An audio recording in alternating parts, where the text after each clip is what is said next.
Welcome back. Check this thing out. This right here is a Radisson 16-foot wide transom. And these things have a huge following, these Radisson and Sports Pal canoes, mostly because of how light they are. I'll show you here. I mean, you can pick the whole thing right up. Super light. You guys have seen some of the boat builds that we've done, the 14-foot boats and stuff. And like I said, that last boat that we built, I really don't have much of a use for it myself. So I haven't even used it since we built it. So I got this because I want to set this up to fish in a river or maybe do a little bit of small pond trolling. Now I do have a drift boat to fish in the river, in the bigger rivers, but I kind of want to use this just to toss in the back of my truck because it's lightweight.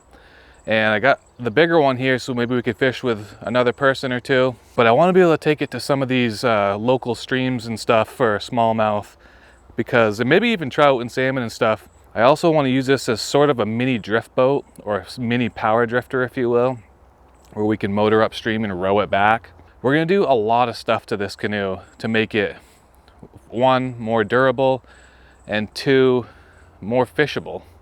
Transom needs to be replaced and kind of rebuilt differently, I think. Did a couple holes here where the handles used to be. We're gonna fix that. I'm probably gonna rearrange these seats in a different configuration, better set up for rowing and stuff. These sponsons on the side, they're intact mostly. One of them's busted, but I might replace those. They're kind of shot. We got some dings and dents in it, but I mean, check this out. These things are so thin. Obviously some dings and scrapes in it, but nothing too bad. Obviously most of the damage is up here on the front, if any. After I use this a couple times, there's gonna be more dents in it. But I might as well get it back looking a little bit better before I do all this work to it, because we're gonna do something cool on the bottom.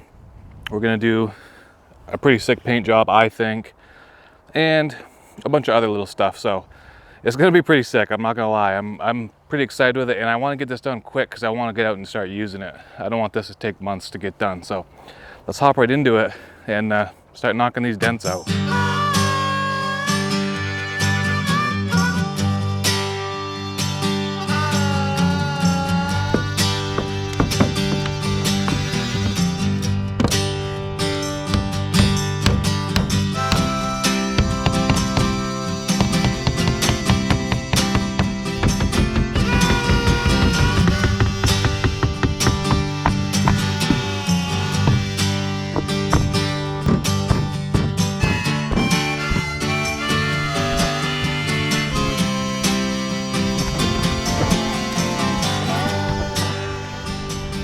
It's not perfect, but we got all of the major dings and dents out of it that I could. I mean, I could spend all day picking this thing apart.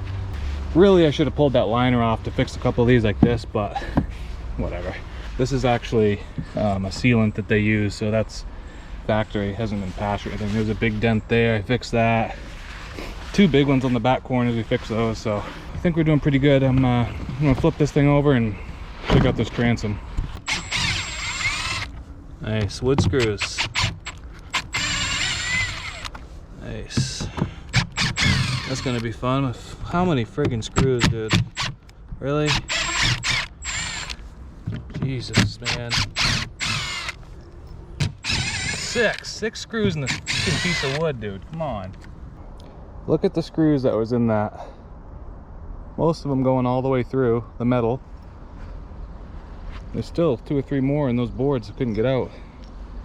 Man, I'm gonna go build a deck now. You guys can kind of see what I'm doing here. I think I'm gonna leave this seat here, so someone would have enough room to sit with their legs forward if we're going that way. And if we were gonna fish, if they wanted to turn around, because we're gonna be rowing this downstream with the anchor off the bow. So I want them to have enough room to sit here. And I may see if I can build somewhat of a platform to go across here to sit on, and that way we can get rid of that support completely. That will span across there. This one should be fine to leave here. We might move it up just a little bit And then that seat I'm gonna move back enough so someone could sit here facing that way and have enough room for their feet. And I think it's a little bit close. If you're motoring this thing, I mean, you got a 16-foot canoe and all the weight's gonna be in the back. It's gonna be going like this across the lake. So look at this transom. You can see it now that we're in the garage. It looks like a friggin' starlit night, dude. Swiss friggin' cheese, man.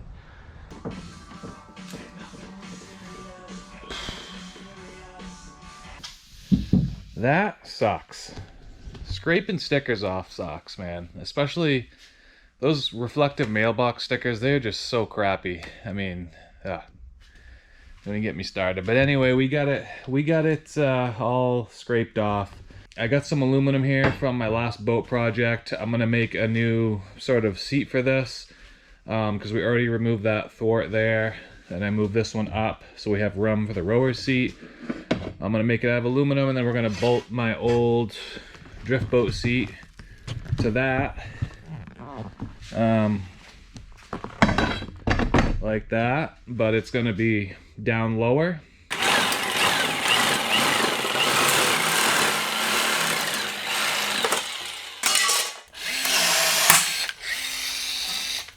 Now I got a little bit of a tackle tray to put stuff on, and if I want I can put like sea deck or hydro turf inside of here. Minty. Let's try it out.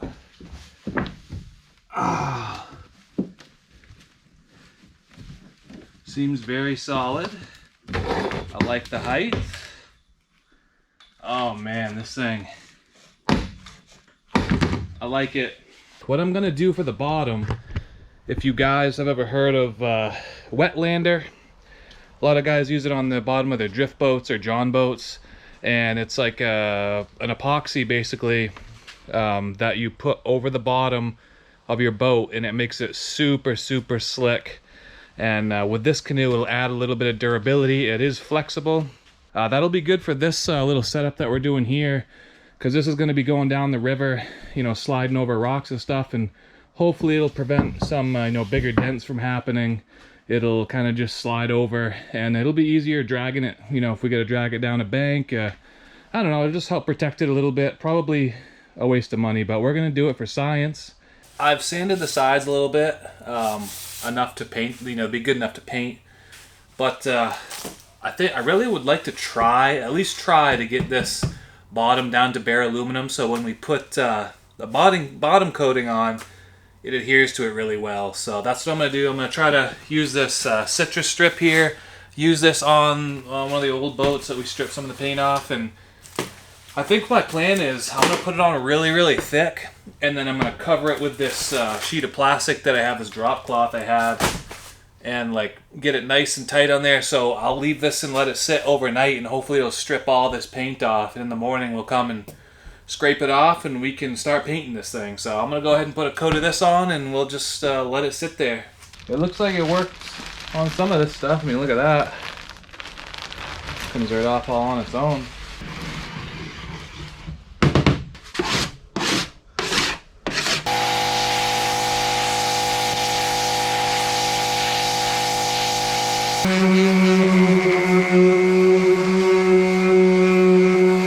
I'm gonna tape off basically the point where I'm gonna put the wetlander versus where I'm gonna paint the side of the canoe. I went ahead and got, again, a red leg camo stencil. These guys have like the best stencils out there that I've found. No way affiliated with them whatsoever. I buy all of this stuff at full price, so they're not sponsoring any of these videos or anything. I wish they would, that'd be pretty sick. But what I got here, it's 3 different stencils, and if you can see, it's the heirloom color. So it's kind of that like old school duck camo. I'm gonna do it in a color that's kind of that more modern looking color. You know, a lot of these companies like Orvis and Sims, they're all kind of doing that like retro grayish color, old school camo. So that's kind of what I want to do on this. It'll look kind of cool, I hope. So what I did was, instead of buying the gallons of paint from Red Leg, the Chem 400, I bought it in rattle cans, because we're not going to be doing a lot of this. I mean, just from the tape up, I mean, it's not going to take much paint. So I got these rattle cans. This is Chem 400, and it's really durable stuff, direct to aluminum. It's what a lot of these companies use on their boats. So the base color I'm going to do is called cobblestone, and I'm just going to jump right into it. And hopefully I got enough paint. I'm going to get into it here, start spraying this, and then we'll work on the stencil after.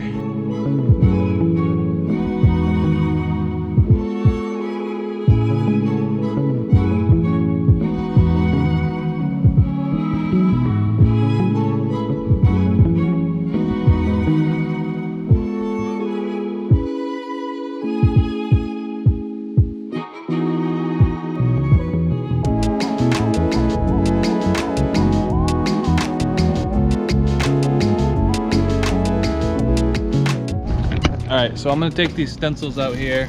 They're numbered right up here in the corner. The other ones look similar to that. They kind of fill in the other spaces here. And stencil number 1 is going to be Major Brown. Stencil number 2 is going to be Gator Tail Brown. And then stencil number 3 is Havoc Tan. So those are the other rattle cans I got. I only got one of each. Should be enough.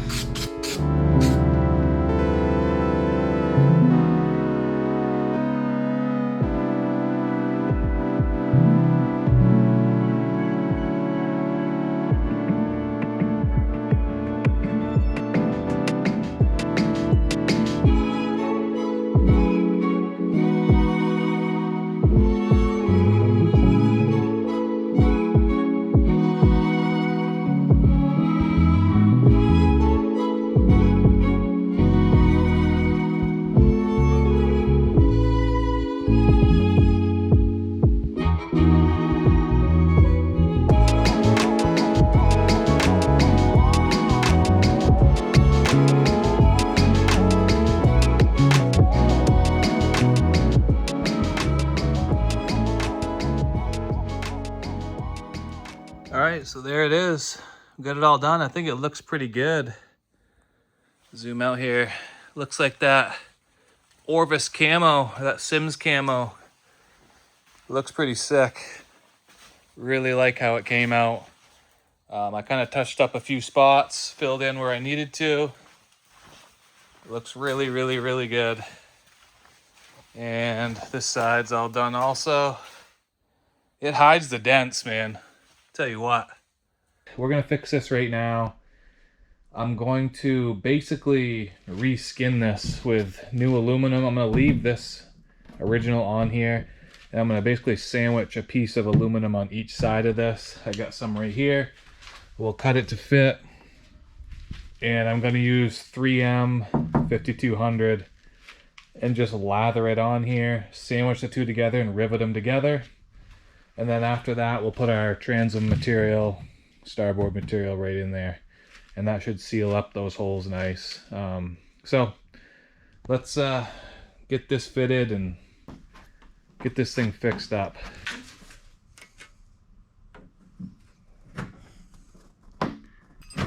There we go.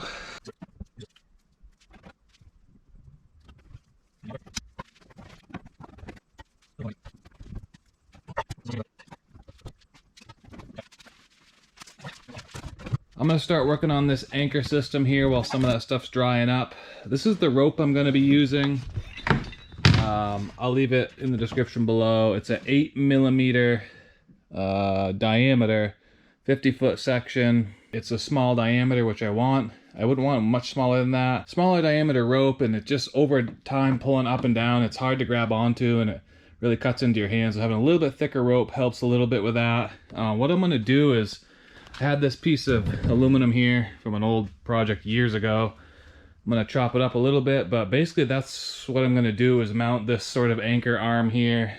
I bought this and I kind of modified it. There was like a little jam cleat here. I cut that out and just put a bolt through it. And you know, wherever this is going to sit, this will kind of be like, well, if you can envision this, it'll kind of be like that.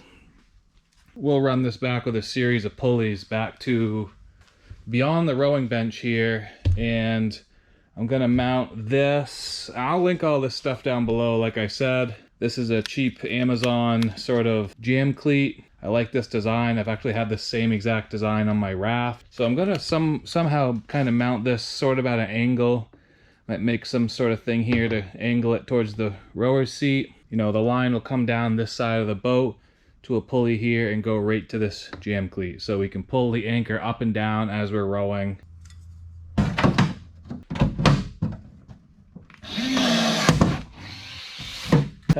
Just took the clamps off, everything looks good. I hit it with whatever primer, self-etching primer I had left. I got a little bit of cobblestone left, so we're hopefully gonna be able to paint this over again. Today is wetlander day. We're gonna be putting the bottom coating on this canoe so we can finally get this thing on the water. Day one, you gotta put the primer on, and then day two, you put the top coat on, and this is the 2-coat system, or the 2-layer system. You do a bunch of coats. This is going to be the anchor color. I got it in the primer and the top coat, so hopefully it's going to match the canoe. And then you put your catalyst in there, shake it all up, put it in a paint roller tray and roll it on, or you can spray it on, but we're going to roll it. And you do a lot of really thin coats, so we'll see how many coats we can get. If we can get 4 or 5 coats, that'd be sweet, and then 4 or 5 out of that one, and should be styling. But what I've done is I've gone ahead and taped off the entire boat again.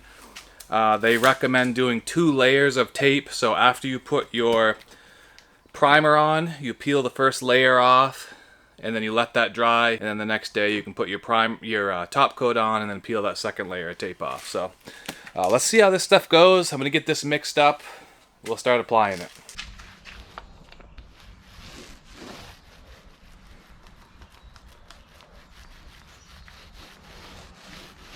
You can see it's got kind of dimples there. Once you go over it again, it completely removes that.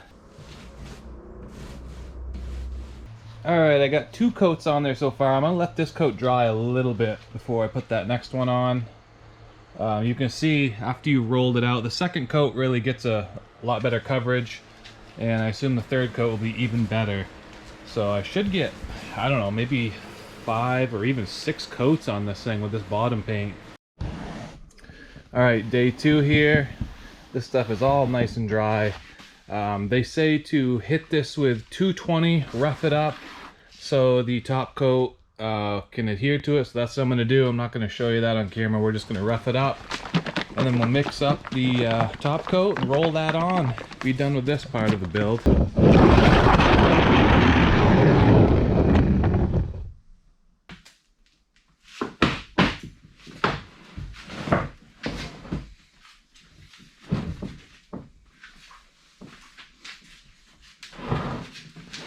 Whew, look at that. Oh, she's slippery.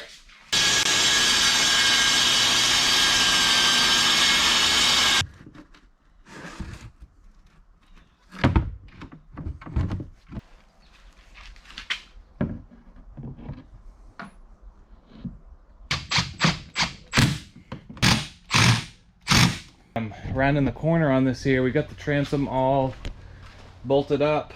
Looks pretty good. I'm gonna have to zip that bolt off and that one there once it dries a little bit. That's all done, nice and solid now. I mean, I could probably put a 9.9 on this thing. I've rigged up my anchor. This is a couple plates from a tornado anchor that I had. It's about 8.5 pounds, so that should probably be enough. Might be too much, I don't know, we'll see, but we'll start with that. And I'm just waiting to get the pulleys in the mail from Amazon, but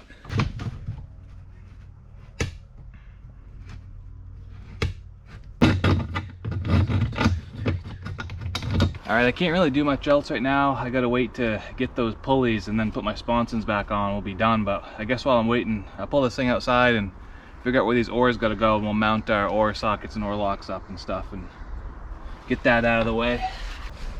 Put that here. Put it here. Oar locks, or the oar sockets, are on. I put a backer plate behind them to reinforce it. I got these small little, these are actually NRS oar locks for smaller diameter oars that I have. They're 1-inch shaft diameter, and I had these spacers from my drift boat. I bought a kit for these spacers. They're for the bigger size Orlocks, but I cut it in half, and I think that'll work pretty good. It'll raise it up just a little bit. Oars will slide right into that. They won't come out. The only other thing is I'm going to put these small oar rights on there. I don't have an oar stop. I could have made something maybe out of tape, but I'm going to use this as my oar stop, and it'll also act as basically a mechanism to keep my blades like this in the water when we're anchored, which helps with a drift boat. Especially, it helps keep tracks straight when you're anchored instead of swaying all over the place. So it acts sort of like a rudder on both sides. So we'll put those on. All right, so check this out. I got these set up, I think, pretty good. Pretty nice setup. So you can see my oars go right into those oar rights. You can let go and the oars will swing downstream and keep the boat relatively steady. It also allows you to, as soon as you grab onto these handles, the blades are vertical in the water. But we're gonna roll it over.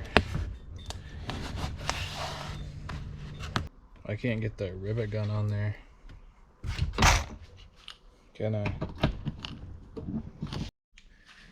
All right, so it took me quite a while to get this figured out, but this is what I came up with for my anchor pulley system. I redesigned this completely, but as you can see, I put this pulley on a little bracket here. I put this here to stabilize this bar. I don't know how much weight it's going to take pulling that thing that way.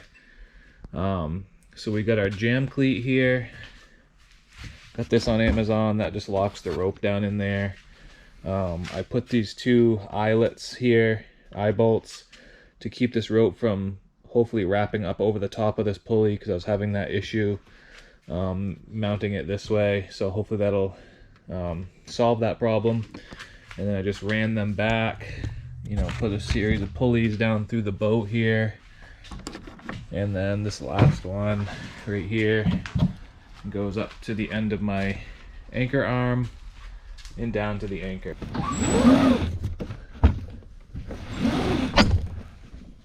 So you can see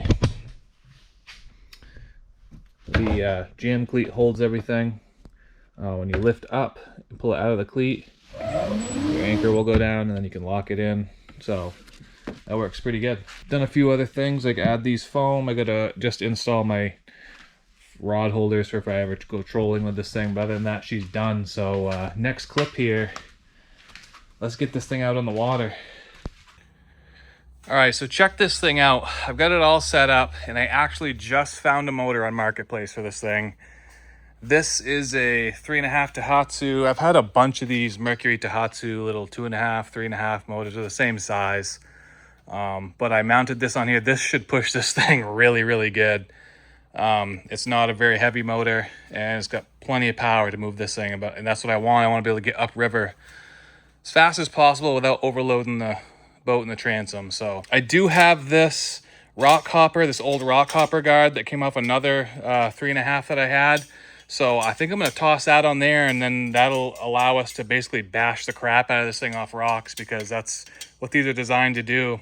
You can see how far down that sticks. It's not bad. I might try to raise it up just a little bit by putting a block underneath here and just raising it up just a little bit, and maybe get a little bit shallower. So I built it all level with the transom here, and knowing I was going to put a short shaft on here, and I don't know why, but it was like 2 days after I let all this stuff dry up, I realized that even a short shaft is probably going to be a little bit long for this.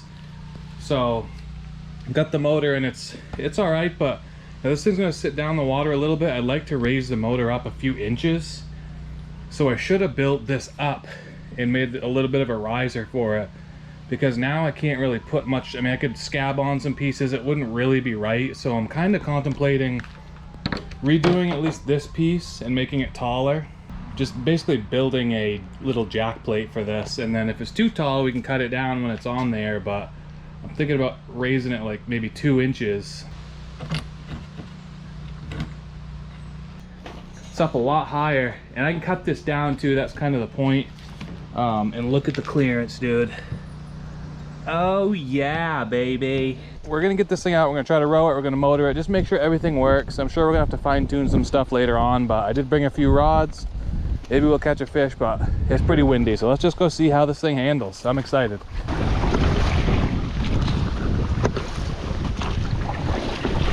Yeah, rose pretty good.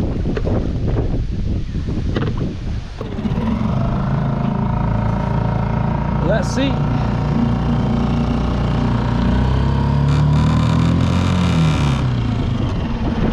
Motor's gotta go down.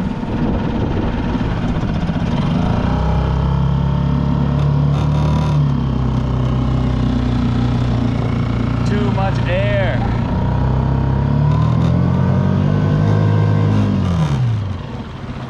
Ah.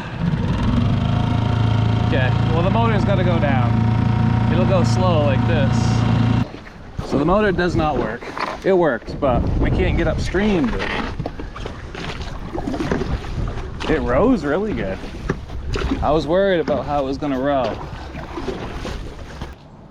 All right, so I just chopped it off.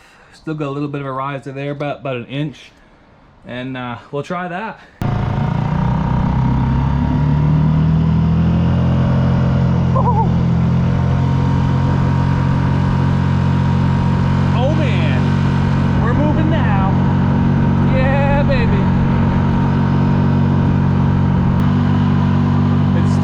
I can feel it.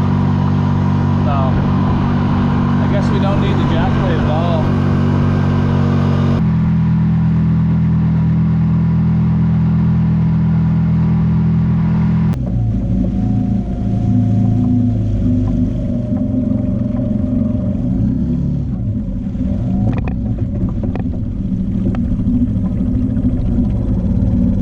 All right, so I kind of got myself pinched here.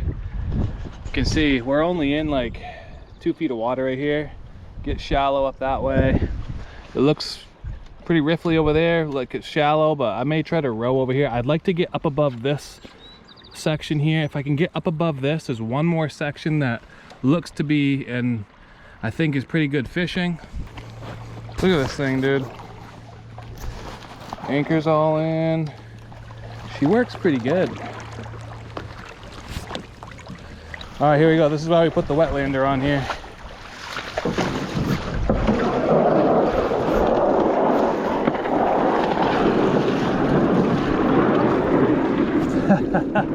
Perfection.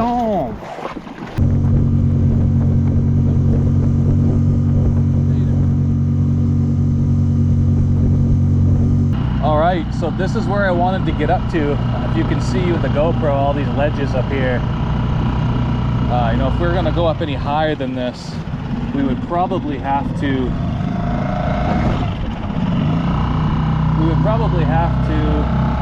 Oh boy, I'm not going to get up over this, am I? Maybe.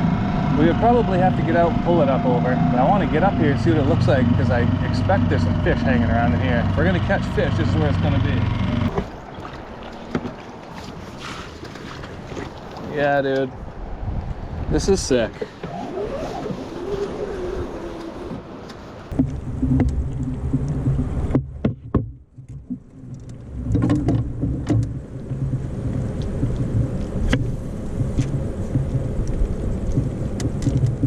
Got one. Okay.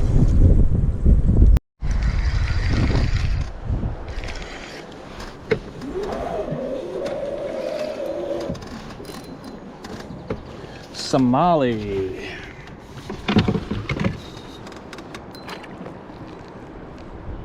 Nice. Nice one too.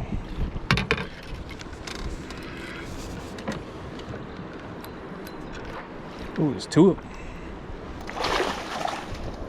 Somali. Hey now.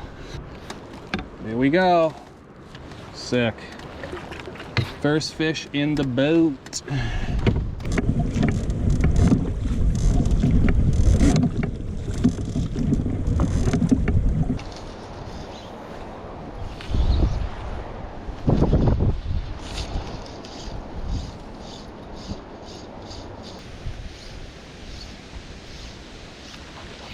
Here we go.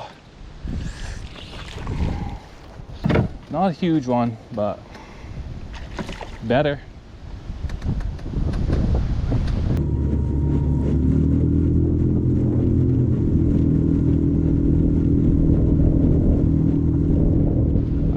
guys, we made it back. This thing is pretty sweet.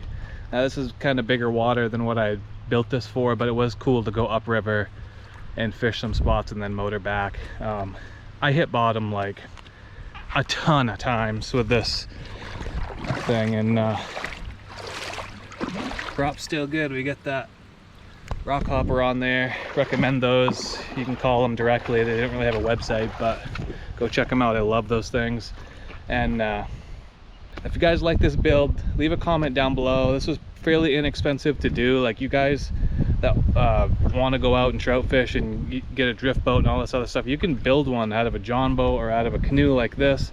This thing rode incredible, like really, really well. This fall we'll get out in this thing. I'm gonna promise you we'll get out in this thing and we'll go upriver and maybe catch some salmon with it or some trout when the water starts cooling down a little bit. So thank you guys for watching. Subscribe if you haven't already. Catch you guys in the next video.